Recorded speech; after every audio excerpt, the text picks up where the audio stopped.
Baiklah, Assalamualaikum warahmatullahi wabarakatuh dan selamat sejahtera.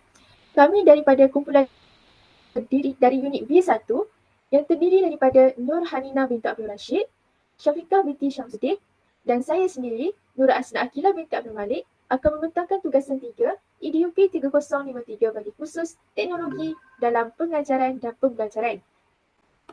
Berikut merupakan isi pembentangan yang kami akan terangkan sebentar lagi, iaitu berkaitan dengan pengenalan model Azure. Yang kedua, pemilihan laman web yang telah dibuat oleh kami. Yang ketiga, kriteria laman web. Dan yang keempat, penutup, iaitu rumusan dalam pembentangan ini. Baiklah, seterusnya, berikut merupakan tajuk laman web yang telah dipilih oleh kami, iaitu tajuknya Celik Bahasa. Dan laman web ini memfokuskan mengenai tajuk simpulan bahasa dalam mata pelajaran Bahasa Melayu. Dan tahun yang difokuskan iaitu tahun 3 bagi sekolah SJKC. Dan dalam laman web ini, kriteria yang terdapat dalamnya ialah halaman utama, pengenalan, contoh simpulan bahasa, video, aktiviti uji minda dan juga info tambahan. Pada sebagai pengenalan, apakah itu model Azure? Model Azure ini merupakan suatu model reka bentuk rancangan pengajaran dan pembelajaran berasaskan bilik belajar. Kita lihat di sini, Azure dia membuat satu ringkasan huruf iaitu A mewakili yang merupakan analyze learner ataupun analisis pelajar, S state objektif iaitu menyatakan objektif ataupun hasil pembelajaran, S select method material, media and material iaitu media dan bahan, U merupakan utilize media dan materials iaitu penggunaan media dan bahan sumber. Yang keempat, required learner response ataupun participant iaitu pelibatan pelajar dalam pembelajaran. Dan E yang terakhir, evaluate and revise materials iaitu nilai dan semak semula. Dan melalui singkatan Azure ini, kami akan menerangkan satu persatu elemen yang ada dalam laman web tersebut berkaitan dengan model Azure. Baiklah, yang pertama, analyze learner yang bermaksud analisis pelajar. Okay, analisis di sini bermaksud analisis keperluan pelajar, apa yang diperlukan oleh pelajar. Okay, telah diteliti melalui laman web tersebut. Sebelum membinanya, guru perlu mengetahui ciri-ciri umum yang ada pada murid. Okay, laman web ini dibina untuk murid tahun 3 bagi SJKC dan ia membantu murid yang lemah dalam penguasaan bahasa Melayu melalui video ataupun gambar rajah ataupun gambar contoh diterangkan. Dan bagi pelajar yang heterogeneous ataupun mempunyai latar belakang yang pelbagai, mereka boleh dirangsang melalui tayangan video dan juga lagu. Tayangan video lagu.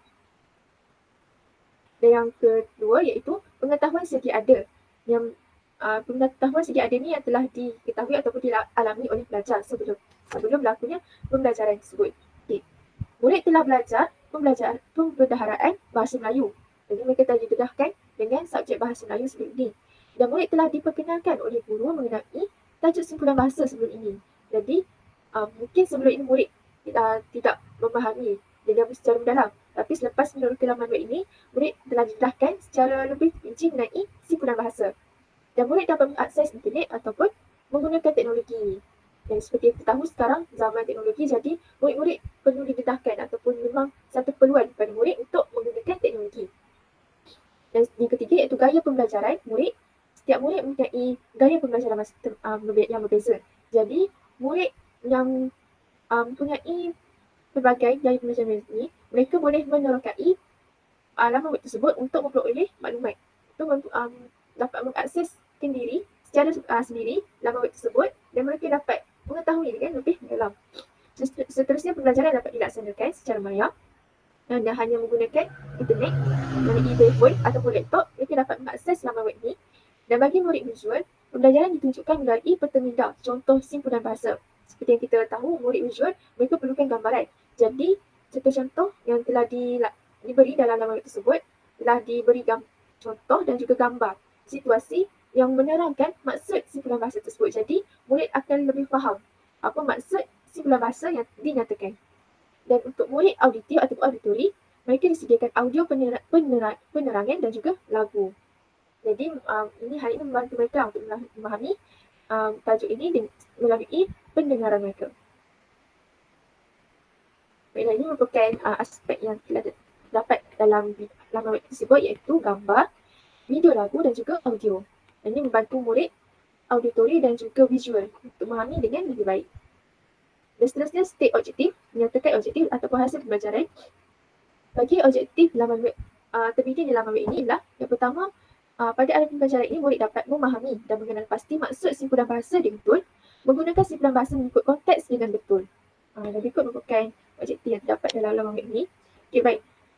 Melalui objektif ini, siapa iaitu murid. Murid itu terlibat dalam menjayakan objektif ini. Jadi kerana tidak apabila tiada murid, maka tidak tercapailah objektif tersebut. Objektif yang telah dibina dalam laman web ini. Yang kedua, bentuk tingkah laku baharu. Okay, murid mampu untuk menjelaskan secara umum dan mengenal pasti maksud simpulan bahasa. Melalui objektif ini, apa yang guru mahu atau daripada murid iaitu tingkah laku ataupun pengetahuan yang boleh mereka gunakan, iaitu menjelaskan secara umum mengenai maksud simpulan bahasa dan dapat mengaplikasikan pengetahuan ini dalam situasi ataupun kehidupan seharian mereka. Dan objektif ini melibatkan domain kognitif, iaitu pemikiran mereka, kerana mereka memerlukan untuk berfikir, kerana di akhir nanti akan adanya kuis dan juga ujian pasca. Dan afektif. Setelah murid menaruh ke laman web ini, mereka akan merasa seronok kerana dapat mengakses secara sendiri laman web tersebut. Dan seterusnya, saya serahkan pepetangan ini kepada saudari Syafiqah. Okey, baiklah. Seterusnya, saya pula akan mengundangkan model Azure yang ketiga, iaitu S, Select Methods, Media and Material, iaitu memilih kaedah, media dan juga bahan. Okey, dalam Select Method Media ini terdiri daripada 3 benda yang perlu dititikberatkan, iaitu penentuan kaedah, pemilihan format media dan juga pemilihan bahan sumber. Okey, untuk penentuan kaedah, ketika ataupun sebelum ingin menghasilkan blog, guru perlu menentukan kaedah yang murid dapat mencapai objektif pembelajaran ketika menggunakan blog. Jadi kaedah yang telah digunakan ialah kaedah pemudahcaraan, iaitu dengan melalui kaedah pemudahcaraan ini, penggunaan media yang mengandungi pelbagai visual membantu murid untuk memahami yang ingin disampaikan. Okey, kita dapat lihat pemilihan format media yang telah dipilihkan ialah penggunaan media adalah bentuk bahan bergambar, itu terdiri daripada peta minda, grafik, audio dan juga video. Format audio yang telah digunakan dan juga video adalah MP3. Okay, manakala pemilihan bahan sumber ialah penggunaan bahan sumber berbentuk media, iaitu gambar dan grafik adalah berasaskan bahan sedia ada. Bahan media, bahan bergambar seperti grafik tersebut merupakan bahan sumber sedia ada, iaitu diambil daripada internet kemudian diletakkan pada blog tersebut. Okay, manakala audio merupakan penghasilan bahan sumber baharu, iaitu diciptakan sendiri oleh Cikgu Asna. Okey, manakala bahan sumber video terdiri daripada sumber sedia ada dan juga bahan sumber sendiri, iaitu satu video telah dihasilkan oleh Cikgu Asna sendiri, iaitu video mengenai nyanyian. Manakala sumber sedia ada diambil daripada YouTube, iaitu video mengenai pembelajaran maklumat mengenai simpulan bahasa. Dalam konteks ini, penentuan kaedah ketika ingin menghasilkan blog ini amat penting supaya seperti yang saya nyatakan dapat mencapai objektif pembelajaran. Murid-murid akan faham untuk isi pembelajaran yang ingin disampaikan di dalam blog tersebut. Okey, berikut beberapa contoh sumber sedia ada, iaitu bahan bergambar, iaitu peta minda sebagai sumber yang digunakan dalam blog tersebut. Okey, kita dapat lihat penggunaan media dia ada gambar mata berkaitan dengan anak mata untuk sulam bahasa dia. Lepas tu bahan sumber sendiri iaitu audio yang dihasilkan menggunakan format MP3, itu masalah video sendiri oleh Cikgu Asna yang menjelaskan mengenai simpulan bahasa secara ringkas. Okey, seterusnya sumber sedia ada dan bahan sumber sendiri, jika dapat lihat terdapat 2 video yang diambil daripada YouTube dan satu video mari menyanyi lagu simpulan bahasa yang telah dihasilkan sendiri, itu sumber sendiri oleh Cikgu Asna. Okey, model Azure yang keempat itu utilize media and materials, iaitu menggunakan media dan bahan. Okay, ketika ingin menggunakan media dan bahan yang telah dihasilkan ini, iaitu blog ini, sebelum menggunakannya, guru perlu semak ataupun pratonton ataupun kaji bahan sumber sebelum digunakan. Misalnya, penggunaan bahan bergambar yang berbentuk peta minda tersebut, guru perlu menyemak dulu. Sekiranya terdapat kesalahan ejaan ataupun untuk audio terdapat masalah teknikal semestinya tidak, misalnya tidak dapat mendengar audio apa, volumenya tidak dapat dengar, supaya ketika murid-murid menggunakan blog ini,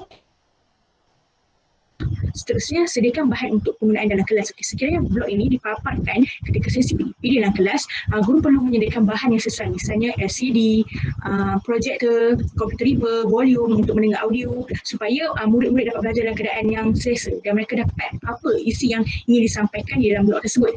Manakala sediakan persekitaran yang sesuai untuk penggunaan, misalnya pastikan suasana kelas berjalan selesa, masalah internet tiada, dan juga suasana pembelajaran ketika itu memenuhi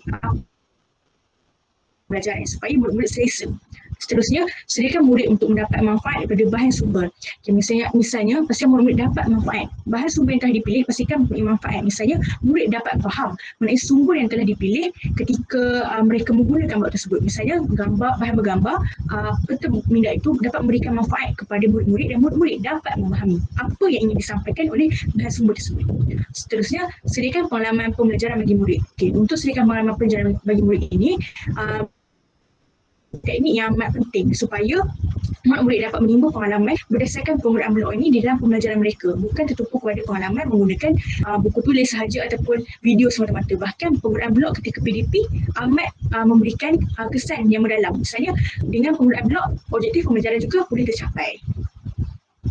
Seterusnya saya serahkan kepada saudari Hanina. Baiklah, seterusnya saya akan menerangkan elemen yang kelima, iaitu R dalam model ini, itu Required Learner Participation, iaitu memerlukan penyertaan dan juga penglibatan daripada pelajar. Jadi laman web yang dibina ni memerlukan penyertaan daripada penyertaan ataupun pelibatan aktif daripada pelajar supaya satu pengajaran itu dapat disampaikan secara berkesan. Seterusnya, ialah kita lihat pada penglibatan pelajar tadi. Okay, penglibatan pelajar kita lihat kepada beberapa aspek, iaitu aktiviti pembelajaran yang dilaksanakan, media pengajaran yang diperkenalkan dan juga dari aspek pengalaman yang mereka peroleh daripada penglibatan mereka tersebut. Okay, daripada aspek-aspek ini kita akan lihat murid sebenarnya dapat membina pengetahuan secara aktif apabila mereka dapat melibatkan diri secara aktif dalam proses pengajaran. Jadi aktiviti pembelajaran yang boleh dilaksanakan yang boleh melibatkan pelajar seperti aktiviti latihan, B2B dan sebagainya. Aktiviti-aktiviti pengukuhan, pengayaan dan pemulihan juga dapat melibatkan pelajar yang membolehkan mereka membina pengetahuan dengan lebih berkesan. Khususnya ialah dari aspek media pengajaran yang baik ini dapat membolehkan penyertaan respon daripada pelajar ataupun maklum balas daripada pelajar. Jadi media-media aktiviti yang dijalankan ini membolehkan pelajar ni belajar dengan lebih baik kerana mereka dapat terlibat secara aktif dan memperoleh pengalaman belajar yang berkesan. Pengalaman rasa berjaya pelajar dapat memberikan motivasi. Jadi dia berdasarkan kepada aktiviti pembelajaran yang dilaksanakan, daripada penglibatan mereka ini, mereka akan memperoleh satu pengalaman menjana idea untuk menyelesaikan satu aktiviti penyelesaian masalah. Dalam web ni, kita dapat lihat aktiviti pembelajaran yang telah kami laksanakan ialah aktiviti uji minda, iaitu kuis dan juga aktiviti nyanyian. Okay, jadi murid dapat terlibat secara aktif berdasarkan aktiviti yang dilaksanakan. Dari aspek media pula, kita dapat lihat ada elemen multimedia dalam laman web tersebut. Kita ada video, audio, grafik, teks dan juga terdapatnya peta minda serta gambar yang membolehkan pelajar dapat membantu pelajar untuk memahami sesuatu pengajaran itu dengan lebih baik dan murid dapat terlibat secara aktif untuk faham melalui peta minda, melalui video-video yang telah disediakan dan mereka boleh meneroka laman web tersebut. Okay, dari aspek pengalaman juga, contoh yang kami laksanakan ialah kuis, ujian pra dan ujian pasca, aktiviti nyanyian dan juga laman web tersebut dapat membina pengetahuan murid dari aspek markah kuis dan juga ujian pra dan ujian pasca boleh memberikan mereka motivasi, keberkesanan sesuatu laman web yang kami laksanakan. Okay, berikut merupakan antara grafik gambar, grafik teks dan peta minda yang telah disediakan. Tidak akan terasa bosan dan akan memperoleh maklumat dengan lebih mudah melalui gambar, grafik, teks, media dan juga video-video. Contoh video yang dilaksanakan, seperti aktiviti nyanyian dalam video tersebut dan aktiviti uji minda seperti kuis. Berikut merupakan contoh soalan Kahoot yang dibina yang memerlukan penglibatan pelajar. Murid perlu terlibat secara aktif, perlu menyertai aktiviti berikut supaya dapat memperlihatkan penglibatan mereka. Berikut merupakan skor ujian pra dan skor ujian pasca. Dapat dilihat mungkin murid akan lebih termotivasi untuk mendapatkan markah yang lebih baik pada ujian pasca berbanding dengan ujian pra. Terakhir iaitu E, iaitu evaluate and revise materials, di mana menilai dan mengulang kaji.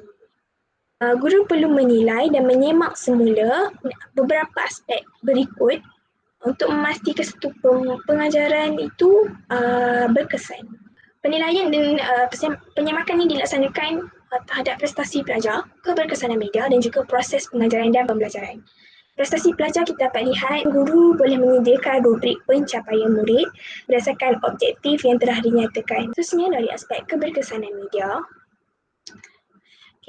guru dapat menilai media, kaedah ataupun kualiti media yang digunakan itu yang berkesan ataupun boleh digunakan, boleh dipertingkatkan lagi, sama ada media yang digunakan ini dapat membantu pelajar untuk mencapai objektif dan penglibatan yang murid tunjukkan dari keberkesanan media ni memuaskan ataupun tidak. Dari aspek proses PDP pula, kita dapat lihat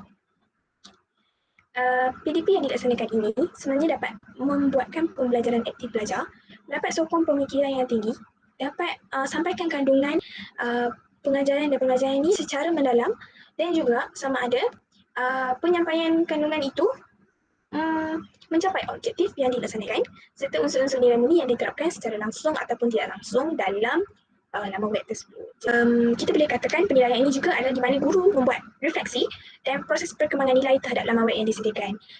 Guru akan lihat objektif yang disediakan bersama aktiviti relevan dan sesuai mengikut SKP yang digunakan ataupun tidak. Media video seperti audio, gambar, media grafik dan pelbagai perisian mudah yang digunakan adakah bersesuaian dengan aktiviti pengajaran tersebut masih boleh digunakan untuk pengajaran pada lain masa ataupun tidak. Dan dari aspek murid pula, murid dapat dinilai berdasarkan ujian pra dan pasca ataupun aktiviti yang dijalankan dan kuis dijalankan untuk melihat objektif pelajaran tercapai ataupun tidak dan lihat penglibatan pelajar ni dia dapat mengubah prestasi mereka ataupun tidak. Kesimpulannya, kita dapat lihat media Azure ni adalah sebagai satu panduan pada perancangan dan pengendalian arahan menggunakan pelbagai jenis media. Ia juga memberi pendekatan yang sistematik bagi membina pembelajaran yang interaktif, inovatif dan juga mementingkan prestasi pelajar. Dan yang terakhir, blog atau laman web yang dibina ini dilihat bertepatan dengan model Azure di mana kami dapat menguraikan secara keseluruhannya. Itu saja daripada kumpulan kami. Sekian, terima kasih.